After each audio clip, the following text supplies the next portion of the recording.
ಮಳೆ ಮಳೆ ಮಳೆ ವಾಯುಭಾರ ಕುಸಿತದ ಎಫೆಕ್ಟ್ ರಾಜ್ಯದಾದ್ಯಂತ ಮುಂಗಾರು ಮಳೆ ಚುರುಕುಗೊಂಡಿದ್ದು, ರಾಜ್ಯದಲ್ಲಿ ಸದ್ಯಕ್ಕೆ ನೈಋತ್ಯ ಮುಂಗಾರು ಮಾರುತಗಳ ಆರ್ಭಟ ಕೊಂಚ ಕಡಿಮೆಯಾಗಿದೆ ಸ್ನೇಹಿತರೆ. ವಾಡಿಕೆಗಿಂತ ಕಡಿಮೆ ಮಳೆ ದಾಖಲಾಗಿದೆ. ಆದರೆ ಇದೀಗ ಪಶ್ಚಿಮ ಮಧ್ಯ ಬಂಗಾಳ ಕೊಲ್ಲಿಯಿಂದ ಕೇರಳದ ಕರಾವಳಿಯವರೆಗೆ ಸೃಷ್ಟಿಯಾಗಿರುವಂತಹ ವಾಯುಭಾರ ಕುಸಿತದ ಹಿನ್ನೆಲೆಯಲ್ಲಿ ಮುಂಬರುವಂತಹ ದಿನಗಳಲ್ಲಿ ರಾಜ್ಯದ ಹಲವು ಜಿಲ್ಲೆಗಳಲ್ಲಿ ಮಳೆಯ ತೀವ್ರತೆ ಹೆಚ್ಚಾಗುವ ಸಾಧ್ಯತೆ ಇದೆ ಎಂದು ಹವಾಮಾನ ಇಲಾಖೆ ಮುನ್ಸೂಚನೆ ನೀಡಲಾಗಿದೆ ಸ್ನೇಹಿತರೆ.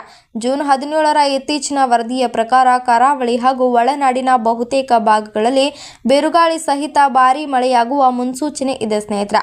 ಪ್ರಸ್ತುತ ನೈಋತ್ಯ ಮುಂಗಾರು ಮಾರುತಗಳು ಹರ್ನೈ, ಸೋಲಾಪುರ್, ಹೈದರಾಬಾದ್ ಹಾಗೂ ಭದ್ರಾಚಲಂ ಮಾರ್ಗವಾಗಿ ಸಾಗುತ್ತಿವೆ ಸ್ನೇಹಿತರೆ. ಇನ್ನುಳಿದಂತಹ 4 ರಿಂದ 5 ದಿನಗಳಲ್ಲಿ ಇವು ತೆಲಂಗಾಣ, ಒಡಿಶಾ, ಬಿಹಾರ್ ಮತ್ತು ಜಾರ್ಖಂಡ್ ಕಡೆಗೆ ಮತ್ತಷ್ಟು ವಿಸ್ತರಿಸಲು ಉತ್ತಮವಾದ ವಾತಾವರಣ ನಿರ್ಮಾಣವಾಗಿದೆ ಸ್ನೇಹಿತರೆ. ಇದರ ಜೊತೆಗೆ ಉಂಟಾಗಿರುವಂತಹ ವಾಯುಭಾರ ಕುಸಿತವು ಮಳೆರಾಯನ ಆಗಮನಕ್ಕೆ ದಾರಿ ಮಾಡಿಕೊಡುತ್ತಿವೆ ಸ್ನೇಹಿತರೆ. ರಾಜ್ಯದಲ್ಲಿ ಮಳೆಯ ಮುನ್ನೆಚ್ಚರಿಕೆ ಇದ್ರೂ ಕೂಡ ಉತ್ತರ ಒಳನಾಡಿನ ಹಲವು ಜಿಲ್ಲೆಗಳಲ್ಲಿ ಬಿಸಿಲಿನ ಬೇಗೆ ಸಾರ್ವಜನಿಕರನ್ನು ಕಂಗಾಲು ಮಾಡಿದೆ. ಈ ಭಾಗಗಳಲ್ಲಿ ವಾಸ್ತವಿಕ ತಾಪಮಾನವು ಸಾಮಾನ್ಯಕ್ಕಿಂತ 5.1 ಡಿಗ್ರಿ ಸೆಲ್ಸಿಯಸ್ ಗಿಂತಲೂ ಅಧಿಕ ಮಟ್ಟಕ್ಕೆ ತಲುಪಿವೆ ಸ್ನೇಹಿತರೆ. ಇತ್ತ ಕರಾವಳಿ, ದಕ್ಷಿಣ ಒಳನಾಡಿನ ಜಿಲ್ಲೆಯಲ್ಲಿಯೂ ಸಹ ವಾಡಿಕೆಗಿಂತ 3.1 ರಿಂದ 5 ಡಿಗ್ರಿ ಸೆಲ್ಸಿಯಸ್ನಷ್ಟು ಉಷ್ಣಾಂಶ ಹೆಚ್ಚಾಗುವುದನ್ನು ದಾಖಲಾಗಿದೆ ಸ್ನೇಹಿತರೆ.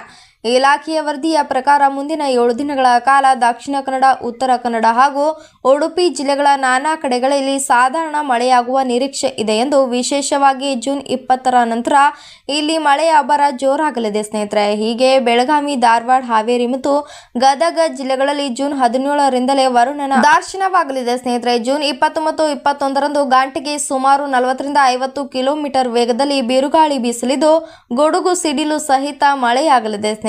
ರಾಯಚೂರು ಹಾಗೂ ವಿಜಯಪುರದಲ್ಲಿಯೂ ಕೂಡ ಹನಿಗಳು ಬೀಳಲಿವೆ ಸ್ನೇಹಿತರೆ. ಮುಖ್ಯವಾಗಿ ಸಿಲಿಕಾನ್ ಸಿಟಿ ಬೆಂಗಳೂರು ಗ್ರಾಮಾಂತರ, ಮೈಸೂರು, ಹಾಸನ, ತುಮಕೂರು ಹಾಗೂ ಶಿವಮೊಗ್ಗ ಮತ್ತು ಕೊಡಗು ಜಿಲ್ಲೆಗಳಲ್ಲಿ ಗಂಟೆಗೆ 30 ರಿಂದ 40 ಕಿಲೋಮೀಟರ್ ವೇಗದಲ್ಲಿ ಬಿರುಗಾಳಿಯೊಂದಿಗೆ ಸಾಧಾರಣ ಮಳೆಯಾಗುವ ಸಂಭವವಿದೆ ಸ್ನೇಹಿತರೆ. ರಾಜಧಾನಿ ಬೆಂಗಳೂರು ಹಾಗೂ ಸುತ್ತಮುತ್ತಲಿನ ಹಳ್ಳಿಯಲ್ಲಿಯೂ ಸಹ ಮುಂದಿನ 48 ಗಂಟೆಗಳ ಕಾಲ ಆಕಾಶ ಭಾಗಶಃ ಮೋಡ ಕವಿದ ವಾತಾವರಣವಿರಲಿದ್ದು, ನಗರದ ಹಲವೆಡೆ ಗುಡುಗು ಸಿಡಿಲು ಸಹಿತ ಅಥವಾ ಸಾಧಾರಣ ಮಳೆಯಾಗುವ ಸಾಧ್ಯತೆಗಳಿದ್ದು, ಗರಿಷ್ಠ ತಾಪಮಾನ 32 ಡಿಗ್ರಿ ಹಾಗೂ ಕನಿಷ್ಠ ತಾಪಮಾನ 21 ಡಿಗ್ರಿ ಸೆಲ್ಸಿಯಸ್ ಆಸುಪಾಸಿನಲ್ಲಿರಲಿದೆ ಸ್ನೇಹಿತರೆ. ಸಾಮಾನ್ಯವಾಗಿ ಸಂಜೆ ಅಥವಾ ರಾತ್ರಿಯ ವೇಳೆಯಲ್ಲಿ ಮಳೆ ಸುರಿಯುವಂತಹ ಸಾಧ್ಯತೆಗಳು ಹೆಚ್ಚಿವೆ ಸ್ನೇಹಿತರೆ. ಗುಡುಗು ಮತ್ತು ಮಿಂಚು ಉಂಟಾಗುವ ಸಮಯದಲ್ಲಿ ಸಾರ್ವಜನಿಕರು ಮುನ್ನೆಚ್ಚರಿಕೆಯಾಗಿ ಮರಗಳ ಕೆಳಗೆ ನಿಲ್ಲಬಾರದು ಹಾಗೂ ವಿದ್ಯುತ್ ಕಂಬಗಳಿಂದ ದೂರಿರಬೇಕು ಎಂದು ಹವಾಮಾನ ಇಲಾಖೆ ಮುನ್ನೆಚ್ಚರಿಕೆಯನ್ನು ನೀಡಲಾಗಿದೆ ಸ್ನೇಹಿತರೆ.